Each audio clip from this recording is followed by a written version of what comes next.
Hi, so welcome back to the strategic formulation and implementation on MPO, that is Managing People and Organizations lesson. So today we expect to discuss on strategic formulation, how the organization are formulating their strategies and implementation. Right.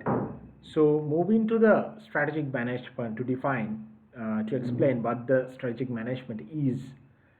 Strategic management is basically a set of decisions and actions used to formulate and execute the strategies that will provide a competitive, superior fit between the organization and its environment so as to achieve the organizational goals. Now it's very clear. Let's say the managements are getting some sort of decisions in their, day-to-day. It can be day-to-day life. It can be their, corporate plans, right?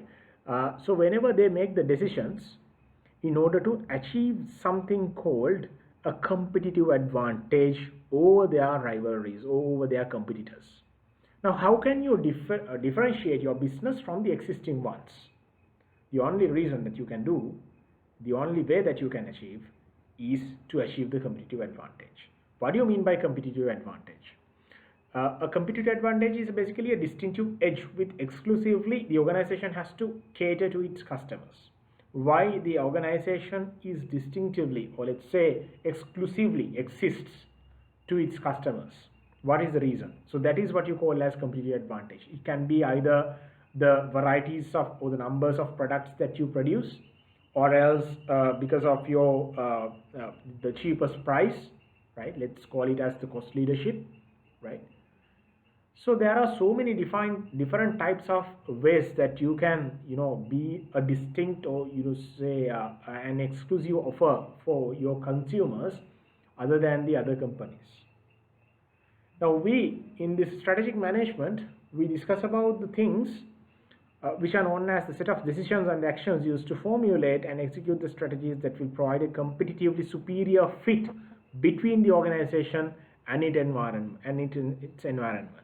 So how the organization is going to achieve, or let's say fill this gap between the organization and its environment, right? So this is what we are going to discuss today in the strategic management, strategy formulation and implementation lesson, right? Now there are types of managerial levels as we discussed in the previous cases, and also here we have the levels of strategies, right? There are so many different types of strategies are made through the levels of managers. Now if you can see, the first one is the corporate level strategy, second one is the business competitive level strategy, or the third one is the operational level strategy. We discussed about these things in our previous cases, but here we'll also get elaborate this thing. So corporate level, what do you mean by corporate level? That is the superior or the top level which decide over the corporate objectives, or known as the strategic managerial plans of the organization. So the corporate level plans can affect over the overall organization, or the overall organizational performances. So corporate level plans are made by the corporate level managers, or known as CEOs, chairpeople, and also the directors. So then the business or the competitive level strategies are known as some of functional level strategies. Let's call it as marketing, HR, it can be finance or whatever. So business or competitive level strategies are focused on the strategic business unit. So what do you mean by strategic business units? Strategic business units are some of departments in the organization which works for a specific criteria of work. Let's say as an example, if we get marketing as a department, marketing as SBU, strategic business unit. So marketing team is working towards the formulation of marketing strategies, work on marketing plans, work on especially the marketing mix decisions, right? So different things, but their focus is just only on the marketing, but they are not going to focus on finance or HR. Now HR people does something else, right? HR department does something else. So those are known as a business or competitive level strategy. So these are the areas where you can compete with your competitors. This is how you can make your competitive advantage. Now as an example, let's say if the finance does not consider about the cost constraint, let's say the costs and whatever the additional costs associated with the production, and if they are not trying to diminish, or let's say if they are not trying to reduce them, which are known as unnecessary costs. So how can you become the cost leader for the market, right? If your R&D team and the marketing team does not support your organization in generating product differentiation, generating or creating some of the similar types but having so many different types of products, how can you achieve the product differentiation strategy in order to gain the competitive advantage? So these are very unique, and these are like business or competitive level strategies are very important in achieving the competitive advantage. Then the third one is operational level strategy, known as day-to-day life, day-to-day basis strategies in your organization. It can be about your production lines. It can be the decisions made by the superiors, or known as the senior executives, or the executive level, or even it can be some of the supervisors, team leaders, right? So these are known as operational level strategies, right? Okay. So then moving to the strategic management process. We know management is a process. It contains the functions of the management are planning, organizing, leading, controlling. Meanwhile, we added staffing as well. So we say there are 5 functions of management known as planning, organizing, leading, staffing, leading, and controlling. In strategic management process, this is how it happens. You can see this flow diagram, right? This is how it happens. Now, from the corporate management or the superior management of an organization, they define and decide over the vision, mission, goals, and strategies to be implemented in the organization or the organization as overall, right? So for that, they do provide 2 types of strategies where they scan the external environment. We discussed this thing about in business analysis, or let's say the environmental scanning, environmental analysis part, scanning the external and scanning the internal environment. So internal environment is basically the competencies you have, the synergies and the value creation, what are the value channels in your organization, like that. And scanning the external environment, of course, that shows you the pestle factors basically, and especially whenever you consider about scanning external and internal environment, we can see most of the organizations can use SWOT and pestle factors to identify the things, right? So if you feel like whenever you analyze SWOT or PEST analysis, when you carry out the SWOT or PEST analysis, you will find the opportunities and threats available, as well as internally what are the strengths and weaknesses that you have, right? But those should be considered with respect of whatever the missions, visions, goals, and objectives you defined at your prime step, right? At your prime step, you defined on vision, mission, goals, and strategies. But if you feel with your SWOT and pestle analysis, if it's not going to work with the extent of the current environment, or let's say the current context, so you must define or revise your vision, mission, goals, and strategy, right? So anyway, once you define your vision, mission, goals, and strategies, you define on your corporate goals, then it's up to you to strategically formulate that particular strategy under the levels that we have mentioned as corporate, business, and functional, right? For business, we call it as competitive as well. So corporate, business, or competitive, or functional level strategies. Through implementing the strategies, you expect change in the leadership. It can be the culture, it can be the structure, it can be the human resources, it can be the information systems, it can be your pricing, it can be your marketing strategies, whatsoever, right? This is how it goes. So you can see there are things, let's call them activities, which are involved with strategic management process. Then formulating corporate level strategy. What do you mean by formulation of corporate level strategy? Now there we can see most of the nowadays companies, especially the blue chip companies, they try to take the risks, but of course they are getting a sort of calculated risk, right? They are not getting uncalculated, or let's say which is unfavorable, right? They try to use the risk as a fact to become successful in their businesses. So they basically generate a strategy called a portfolio strategy, where if it is an investment company, they make different types of investment in different portfolios, different investment opportunities. That is to mitigate the risk that can happen through one way of investing. Suppose that if you have 10,000 rupees in your hand, you will now the earlier era, we tend to deposit that particular 10,000 in a one bank account, right, which will pays you a sum of, let's say, 10% per annum, right? So at the end of the period you will get 11,000 rupees back as the interest and the principal amount. But in nowadays companies, they try to invest as well as they try to operate. Now in the case of investment, they will invest in different clusters. That is why you can see the conglomerates, right? In some case they will come for retail marketing, let's say retail sectors. Even they are going for the banks, and also it is called financial sector. It can be property development. It can be either they are going for the manufacturing plants like apparels, they are going for estates, right? There are so many types of ways they make their investments. That is to mitigate the risk. So that is what we call as a portfolio strategy. In some cases you can see some of the organizations are not only the investment, right, but they are also coming to the actions, or they process some of the managerial decisions on let's say the marketing organizations.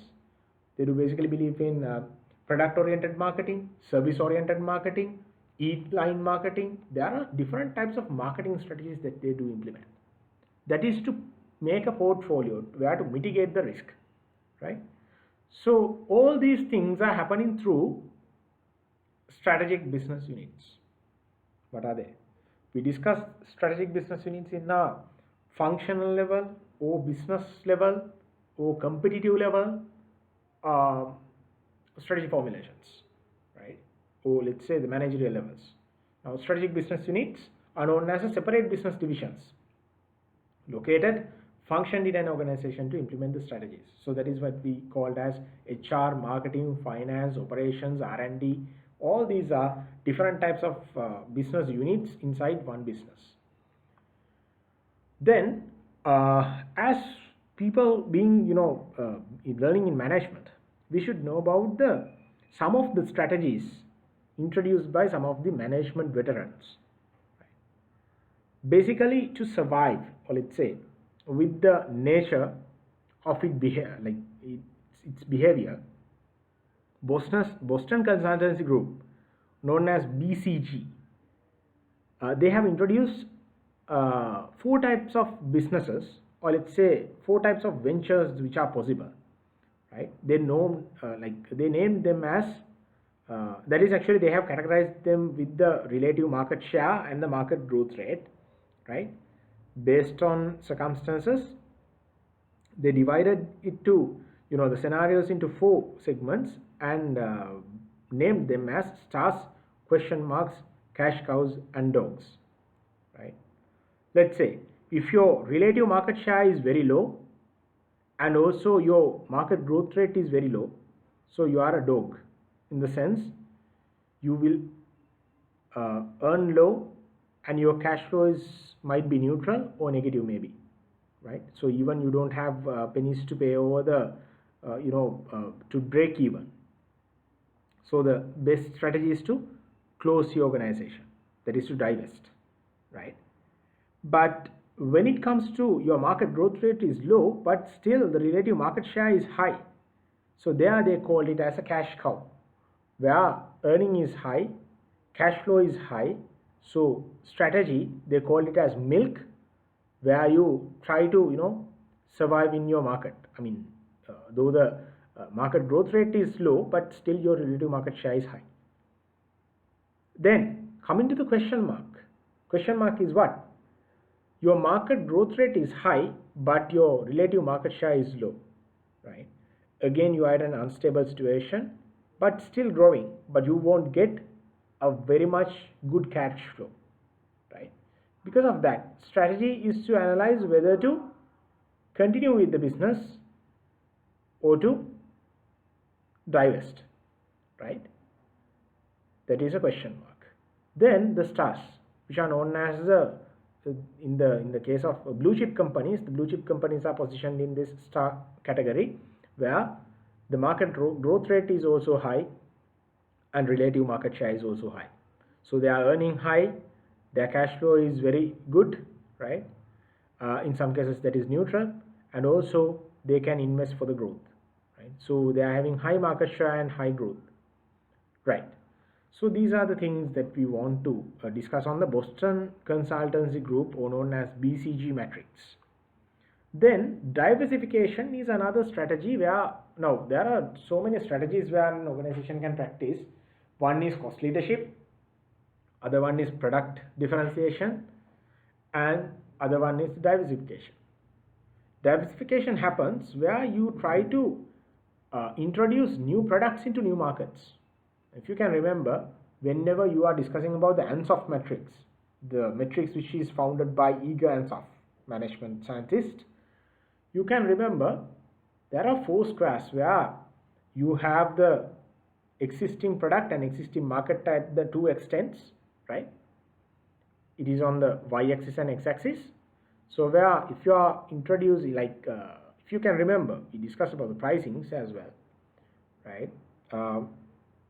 There, if you're trying to deliver the same product into the same market, right, that is called market penetration, right? And if you are trying to give a new product to the existing market, that is what we know as product development, right? And if you are trying to give a new product, the existing product into the new market, that is what you call as market development, right? And if you are trying to give a new product into a new market, that is what we call as diversification, right? It can either be related diversification or unrelated diversification, right? This is not differentiation. Understand this. This is not differentiation where you introduce a new product into a new market. Like as an example, let's say if Audi wants to capture the mini car market in Sri Lanka, they will produce a car which is equivalent to the mini cars available in Sri Lanka from their budget, from their quality, as well as from whatever the other specifications that the customers do expect in the cluster of mini car segments. That is called actually the related diversification, because they are into the automotive industry, so they diversify, they differentiate a product, and they try to introduce that particular product into a new market, where the mini car segment, the mini car is the new product, so that is a new way of diversification, related diversification. Let's suppose, though the Audi is involved in generating automotives, they try to produce some of the computers, right, which is a new cluster for them. That is called unrelated diversification. They try to develop a new product in a not in a related area, that is totally unrelated, as well as they are going to introduce it to the market into a new cluster. So into the market, into the new cluster of a product, in the sense, that is what we call as diversification. Since that particular diversification is not relevant to their main or the core functions, or let's say the core product lines, we call it as unrelated diversification. Then these are the strategies I mentioned you earlier. So whenever we consider about the Porter's competitive strategies, Porter's competitive strategies, we can see basically we have 2 options known as either the cost leadership or the product differentiations. You can gain the competitive advantage through 2 extents. One is you can maintain your product cost at a lower level, so that you can provide that particular product into the market at a lower cost, as well as you can differentiate your product, which means that you create some sort of different types, or let's say different similar types of product with minor variations, right? So that is what you call as differentiation. There you get again two extents, where you have narrow buyer segment and you have a broad cross section of buyers, right? But the recommendation is to be between these two, where you known as best cost provider strategy, where you have the differentiations as well, you have the lower cost, so the combination creates you the best cost provider strategy, right? Then considering about the functional level strategies, we can say the global level strategies, global corporate strategies, right? There you can see the one extent shows you the need for the global integration and the need for the local responsiveness, right? Which are known as contradictory objectives of a same business. Need for a global integration as well as need for the local responsiveness. There you have four strategies known as global strategy, export strategy, transnational strategy, multi-domestic strategy. When it comes to the need for the global integration, when the need of the global integration is very low and the need of the local responsiveness is low, so you are totally domestically focused, right? So that is what you call as export strategy, right? But when it comes to the higher level of need of global integration, but still you are having a local responsiveness is very low, you will go for a low global strategy, globalization strategy, right? You try to create global markets, right? And when your need of the local responsiveness is high but still need of the global integration is low, you will be implement multi-domestic strategy, right? So multi-domestic strategy will adapt product advertising to local tastes and needs. Then if your need for global integration is very high as well as your need for local responsiveness is very high, you can go for transnational strategy, known as seeks the balance of the global efficiencies, which is known as a STAR in this case, right? Transnational strategy. Okay, so whenever you execute the strategies, you must be careful with these things, where you must be able to create a visible leadership, right? Without a visible leadership, you cannot expect an organization to thrive with its strategies execution. And you must be given the clear roles and accountability to your stakeholders, or let's call them as so it can be the management, it can be the employees, it can be the directors, it can be the owners, but it has to be given the roles and the accountability is very clear. It's a must. And candid communication, the organizational level communication, it must be perfect, otherwise you can't achieve the strategy execution. And appropriate human resource practices, where you cannot expect the nepotism, where you cannot just because of someone's been a relationship relation of yours, you cannot expect him or her to work for you without having sufficient knowledge about it, right? I may have seen, I also have heard, and you may have also seen, some of the people without thorough knowledge are working for some of the clusters, where that is the end of that business, right? You cannot expect somebody who doesn't have the particular knowledge about the the relevant area of subject will come and do or perform, right? So that is it.